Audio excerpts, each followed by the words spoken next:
Normal గా మీరు ఏ opportunity చూసినా ఈ మూడింటిని కలిపి ఒకే వేదిక మీద ఎవరు ఇవ్వలేరు. ఈ మూడు కూడా చాలా అవసరమే, అవునా కదా? సో ఇప్పుడు నార్మల్ గా డైరెక్ట్ సెల్లింగ్ అంటే చైన్ సిస్టమ్ అంటారు. చైన్ సిస్టమ్ అంటే మెడలో ఉన్న చైన్ సిస్టమ్, అంతేనా సార్? చాలా మంది చైన్ సిస్టమ్ అంటే అదేదో దేశానికి విద్రోహ చర్యలు చేసినట్టు, తీవ్రవాద చర్యలు చేసినట్టుగా అనుకుంటాం, అంతేనా కదా? కానీ చైన్ సిస్టమ్ అనేది ప్రతి చోట ఉంది. నార్మల్ గా మన పిల్లలు ఎదుగుతూ ఉంటారు, ఉద్యోగం చేయమని చెప్తారా? ఎవరైనా రాజకీయాల్లోకి వెళ్ళి ఎమ్మెల్యే అవ్వు, మినిస్టర్ అవ్వని చెప్తారా? ఉద్యోగం చేయాలని చెప్తాం, అవునా కదా? ఇలా చెప్పడం ద్వారా ఏమైంది సార్? ఏమీ చదువుకున్న వాళ్ళు, పాన్ పరాగ్ నమ్మేటోళ్ళు ఐఏఎస్ ఐపీఎస్ లని కంట్రోల్ చేస్తున్నారు, అవునా కదా? ఇప్పుడు మీరు కరోనా టైంలో మీరు ఒక్కడు కూడా బయట విడద్దు అని మిమ్మల్ని కంట్రోల్ చేసిన విషయం ఏంటిది? రాజకీయం, అవునా కదా? రాజకీయమే కదా. ఆ వైరస్ చంపుతుందన్నా మనం ఆగం, మన పోరాటం ఆగదు.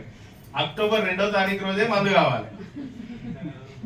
మిగతా రోజులు వాడికి దొరికిన వాడి అప్పటిదాకా ఏం చేయడు, ఆ రోజు మాత్రం మందు కావాలి, ఎక్కువ 1000 రూపాయలు ఎక్కువైనా పర్లేదు అట్లా అనుకుంటారు మనుషులు.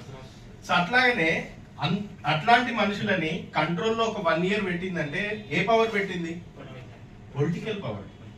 కానీ మనం పొలిటికల్ విషయంలో మనం ఏమనుకుంటాం?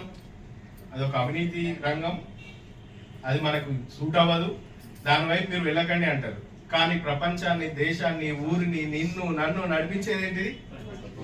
రాజకీయం. అంటే రాజకీయం గొప్పదా కాదా? రాజకీయం గొప్పదే, అందులో ఉన్న కొంతమంది వ్యక్తుల ద్వారా మనకు ఆలోచన. సెకండ్, వ్యాపారం, మోసం ఉంటది.